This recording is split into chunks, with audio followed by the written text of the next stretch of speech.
Olá, seja muito bem-vindo ao Conteúdos Inteligentes. Eu me chamo Johnny Batista, o podcast que nos leva a uma viagem ao infinito eterno, em busca de compreender os mistérios da Bíblia Sagrada. Venha comigo. Hoje, em nosso quinto episódio, abordaremos o tema A meia-noite mais nebulosa da história deste mundo ainda está por vir. A meia-noite mais nebulosa da história deste mundo ainda está por vir. O texto Mateus capítulo 25, versículo 6. Mas à meia-noite ouviu-se um grito: Eis o noivo!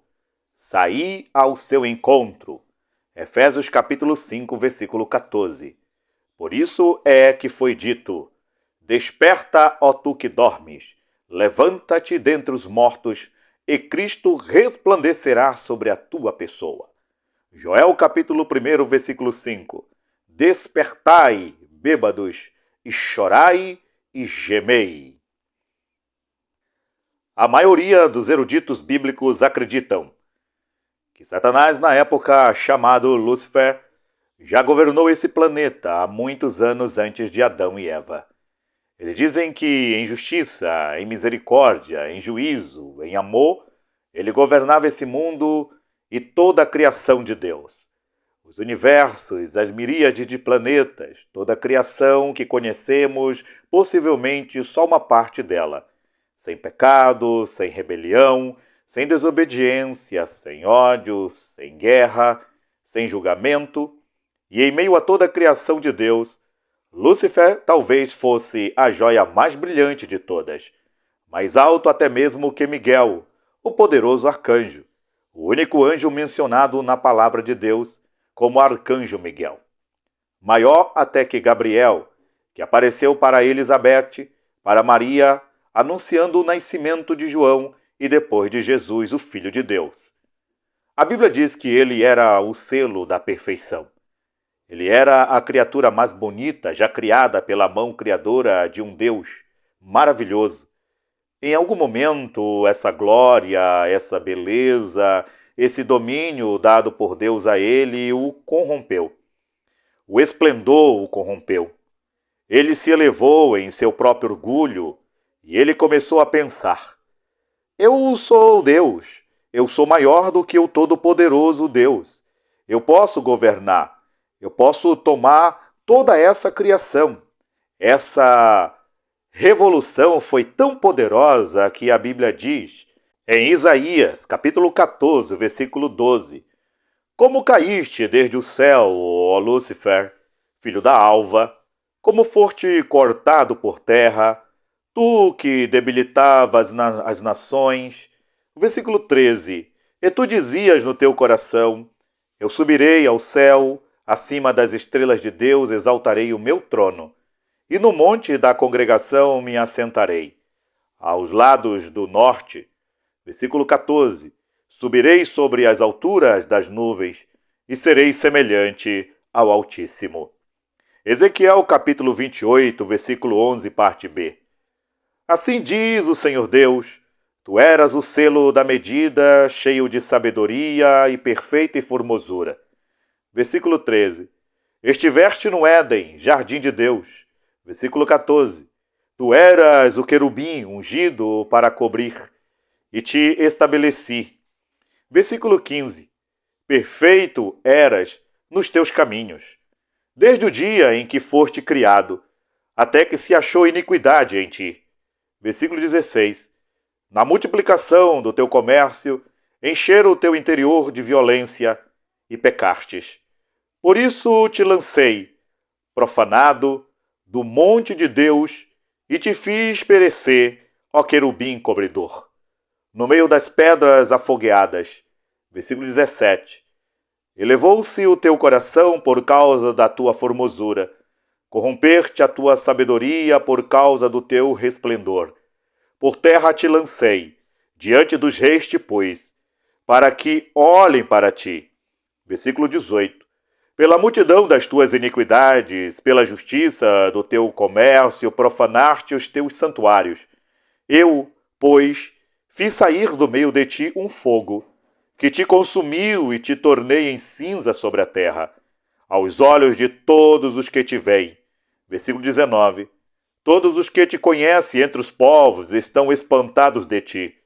Em grande espanto te tornastes, e nunca mais subsistirá. Houve uma rebelião de anjos, comandada e liderada pelo querubim de nome Lúcifer, que arregimentou 1/3 do número total dos anjos. Isto é, 1/3 dos milhões e milhões e milhares de anjos do exército celestial para tomar para si o reino de Deus. Apocalipse capítulo 12, versículo 3. E viu-se outro sinal no céu, e eis que era um grande dragão vermelho, que tinha 7 cabeças e 10 chifres, e sobre as suas cabeças 7 diademas. Versículo 4. E a sua cauda levou após si a 1/3 parte das estrelas do céu, e lançou-as sobre a terra. Versículo 7. E houve batalha no céu. Miguel e seus anjos batalhavam contra o dragão. E batalhavam o dragão e seus anjos. Versículo 8. Mas não prevaleceram, nem mais o seu lugar se achou nos céus. Versículo 9. E foi precipitado o grande dragão, a antiga serpente, chamada o Diabo e Satanás, que engana todo mundo. Ele foi precipitado na terra e os seus anjos foram lançados com ele. Isaías capítulo 14, versículo 12. Como caíste desde o céu, ó Lúcifer, filho da alva, como foste cortado por terra, tu que debilitavas as nações, e tu dizias no teu coração, eu subirei ao céu acima das estrelas de Deus e exaltarei o meu trono, e no monte da congregação me assentarei. Aos lados do norte, subirei sobre as alturas das nuvens, e serei semelhante ao Altíssimo. E contudo, levado serás ao inferno, ao mais profundo do abismo. Gênesis capítulo 1, versículo 2. E a terra era sem forma e vazia, e havia trevas sobre a face do abismo, e o Espírito de Deus se movia sobre a face das águas. A meia-noite mais nebulosa da história ainda está por vir. 3 de dezembro do ano de 1984. Um vento refrescante da meia-noite soprava na cidade de Bhopal, na região central da Índia. Da torre mais alta da fábrica de agrotóxicos da empresa estadunidense Union Carbide, saiu uma nuvem fina de vapor. Levada pelo vento, a fumaça se tornou uma neblina espessa sobre toda a cidade em pouco tempo. Naquele momento apocalíptico, ninguém sabia o que estava acontecendo. As pessoas simplesmente começaram a morrer das formas mais horripilantes. Alguns vomitavam de forma incontrolável, entravam em convulsão e caíam mortas. Outras foram esmagadas pela correria nas ruas estreitas, onde se via apenas uma luz marrom das lâmpadas em meio à neblina. Era como se alguém tivesse enchido nossos corpos com pimenta malagueta, disse uma sobrevivente. No total, cerca de 3.000 pessoas morreram na hora. Nas semanas e meses subsequentes, calcula-se a morte de 15.000 pessoas. Mais de 300.000 pessoas foram intoxicadas e atualmente de 2 a 3 pessoas morrem por semana ainda em decorrência do desastre à meia-noite no Bhopal. Mateus, no capítulo 25, versículo 6, nos chama a atenção para os símbolos usados pelo evangelista Mateus.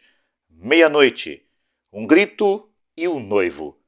Destes símbolos, o mais complexo é meia-noite. Meia-noite é tempo de dormir e não de realizar casamento.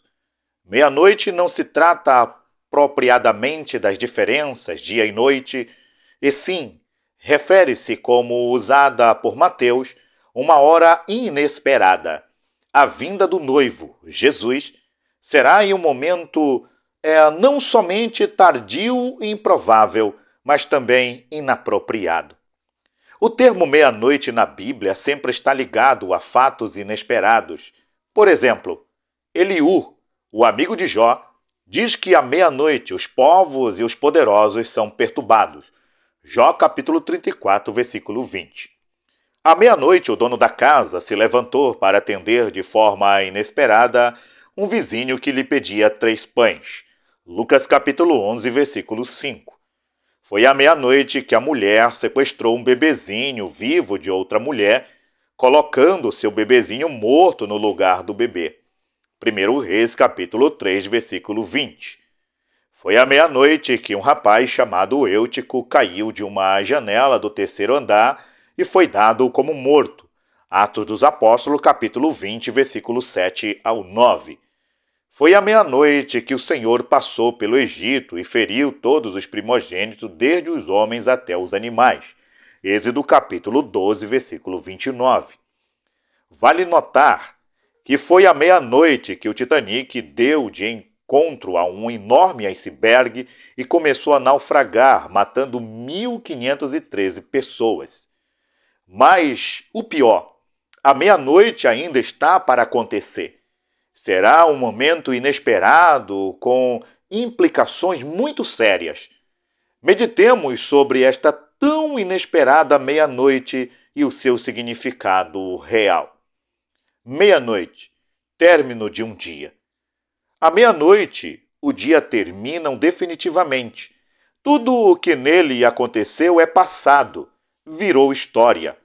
É o sentido da profecia relativa à meia-noite, ou seja, falar de um dia, de um período de tempo que terminou.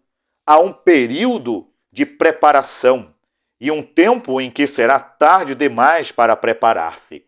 Independentemente de qualquer teoria escatológica, milenistas, pré-milenaristas ou amilenistas, vivemos de forma inequívoca os últimos momentos da Igreja.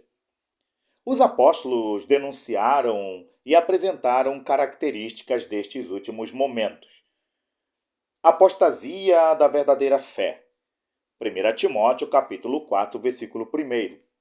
Tempos difíceis.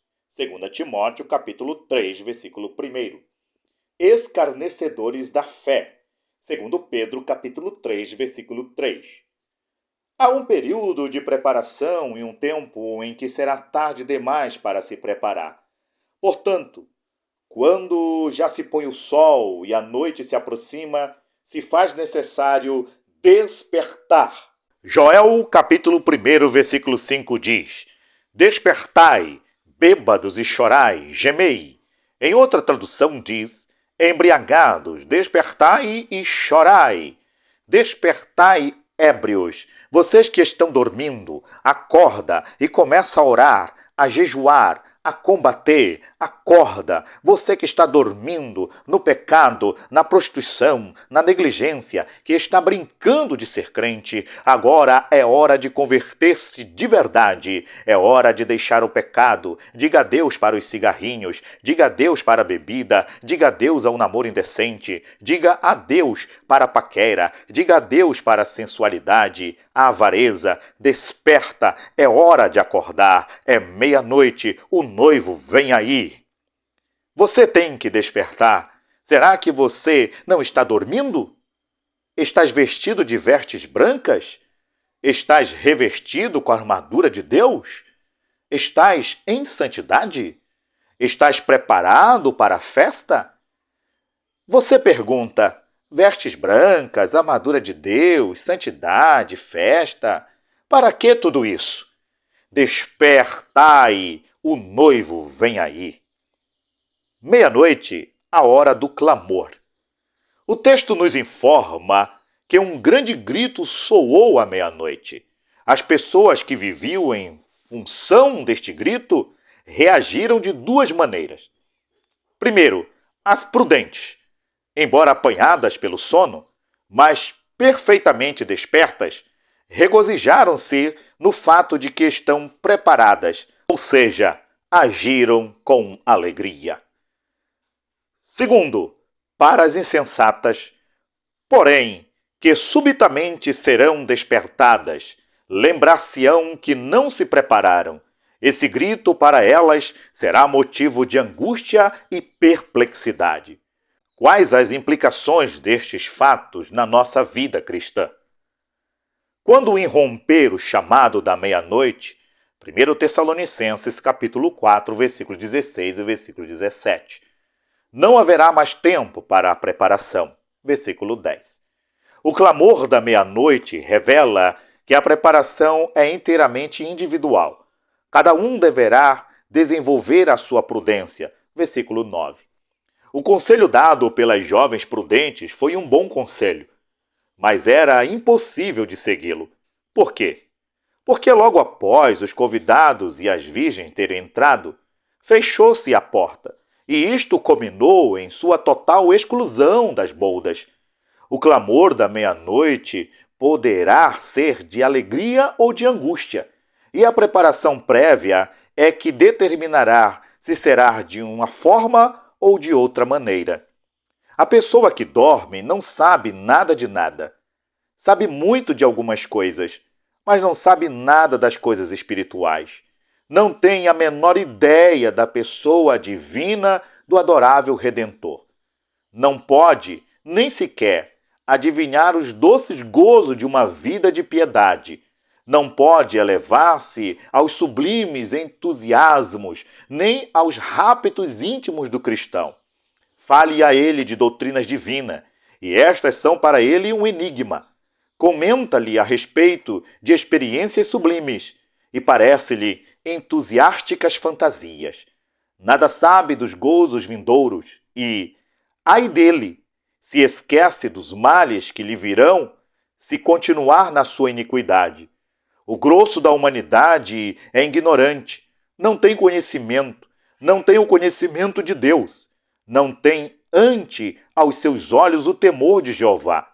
Porém, com os seus olhos vendados pela ignorância deste mundo, marcha para adiante, pelos caminhos da luxúria, para esse fim terrível e certo, a ruína eterna das suas almas. Irmãos, se formos santos, não sejamos ignorantes como os demais, enquadrilhemos as Escrituras, pois nelas temos a vida eterna, porque certamente elas dão testemunho de Jesus. Sejamos diligentes, não permitamos que a palavra se aparte dos nossos corações. Meditemos nisso, tanto de dia como de noite, para que possamos ser como árvore plantada junto a correntes de água. Portanto, não durmamos como os demais. Texto de Charles Haddon Spurgeon. Mas devemos despertar. O noivo vem aí. Meia-noite, hora das trevas. Para todos aqueles familiarizados com a Escritura, sabe muito bem que o fim está próximo e que este fim será marcado por densas trevas. Estamos no apagar das luzes das profecias bíblicas. Algo está para acontecer na terra. Até mesmo as pessoas que não são evangélicas, as que não têm familiaridade com as Escrituras, sabem que algo está para acontecer na terra. Não há como revidar ou como questionar estas profecias. É meia-noite, o noivo está vindo. Atualmente, também, os cientistas falam com grande preocupação dessa decomposição inevitável do cosmos. O mundo é atualmente atingido de maneira crescente por violência, terror, guerras, rumores de guerras, tempestades, inundações, epidemias, fomes, pestes, terremotos, secas de proporções nunca vistas e por catástrofe de todos os tipos. Densas trevas se instalam sobre a terra. A natureza sente as trevas. Romanos capítulo 8, versículo 20 ao 22. Porque sabemos que toda a criação geme e está justamente com dores de parto até agora. Todo o ecossistema e toda a natureza geme, sentindo a meia-noite que se aproxima. Terremotos, Mateus capítulo 24, versículo 7, parte E. E terremotos em vários lugares. Sempre presente na história da humanidade, estão em escala ascendentes. Países com maior ocorrência de terremotos, Japão, Indonésia, Índia, Filipinas, Papua Nova Guiné, Turquia, Estados Unidos, Haiti, Chile, Nepal. Despertai, o fim vem aí. Santificai-vos, o fim está próximo. Secas, queimadas, altas e baixas temperaturas, degelos nos polos, elevando os níveis dos oceanos, mares e rios, causando inundações de proporções nunca vistas no mundo. Nesse planeta, despertai, o noivo vem aí. Os homens sentirão as trevas. Lucas capítulo 21, versículo 25 e 26. E haverá sinais no sol e na lua e nas estrelas, e na terra angústia das nações, em perplexidade pelo bramido do mar e das ondas, homens desmaiando de terror, na expectação das coisas que sobrevirão ao mundo, porquanto as virtudes do céu serão abaladas. A Bíblia anuncia que as trevas provocadas pela proximidade da meia-noite resultará em sinais cósmicos que deixará todos os homens em aflição sem igual. As nações estão em trevas. Mateus capítulo 24, versículos 6, 7 e 8. Há guerras e rumores de guerra. Valores morais desintegrados pelo relativismo, a opressão, desrespeitando o direito humano de viver com dignidade, fome, desemprego e etc. Imoralidade. Mateus capítulo 24, versículo 6, parte B. Olhai, não vos assusteis, porque é mister que isso tudo aconteça, mas ainda não é o fim. Este é um outro forte indicador de que vivemos a época do fim, por isso despertai. Paulo, escrevendo aos Efésios, afirmou: Desperta, ó tu que dorme, levanta-te dentre os mortos, e Cristo resplandecerá sobre a tua pessoa. Efésios capítulo 5, versículo 14. Quando dormimos, os bons costumes são esquecidos, e com a frouxidão da moral atual, a imoralidade ganha força como nunca visto. Filmes pornôs, literatura libertina, carnaval, música populares de duplos sentidos, programas picantes na TV, fornicação, homossexualismo, adultério, prostituição infantil, gravidez precoce, oferta de sexo nas páginas dos jornais. As bancas de jornais e revistas estão abarrotadas de todo tipo de revistas pornográficas, direcionadas a todo tipo de público-alvo. Sites na internet estão em todos os lugares do planeta, levando a semente da imoralidade a quem quer que seja, via rede. Nunca se escreveu tanto sobre sexo, nunca se falou tanto a respeito e nunca se praticou tanto como acontece atualmente. Sexo desenfreado nas esquinas das ruas de nossa cidade, como nos dias de Sodoma e Gomorra. Gênesis capítulo 18, versículo 16, e Gênesis capítulo 19, versículo 20. Aliás, essas cidades servem de aviso para a atual geração, de que o Senhor pedirá conta dos atos de cada pessoa, tanto das poderosas como das simples, como está escrito em Hebreus capítulo 4, versículo 13, nada em toda a criação está oculto aos olhos de Deus, tudo está descoberto e exposto diante dos olhos daquele a quem havemos de prestar conta. Atos dos Apóstolos, capítulo 17, versículo 30 e 31. 1 Pedro, capítulo 4, versículo 3 a 5. 2 Pedro, capítulo 2, versículo 6 a 9. E Apocalipse, capítulo 20, versículo 11 a 13. Despertai, o fim está próximo, já é meia-noite, o noivo chegou. Para você, será uma meia-noite nebulosa ou jubilosa? Eu concluo. Amados, quando Cristo vier, será impossível a qualquer pessoa ignorar seu estado espiritual. Serão reveladas todas as coisas escondidas, a verdadeira condição espiritual de cada um. Ninguém mais poderá enganar a si mesmo. Tu dormes hoje e o lugar onde dormes tem um suporte tão frágil que se ele ceder uma vez apenas, cairás no inferno. E se não te despertar antes desse dia, que despertar será o teu? E no Hades elevou os olhos, estando em torturas, e clamou por uma gota de água, mas foi-lhe negada. O que crer no Senhor Jesus Cristo e for batizado será salvo, mas o que não acreditar será condenado. Este é o Evangelho, crer no Senhor Jesus Cristo, e então alegrar-vos-ei com um gozo inefável e glorioso de participar da grande festa do noivo. É meia-noite, despertai, o noivo vem aí. A meia-noite mais nebulosa da história ainda está por vir.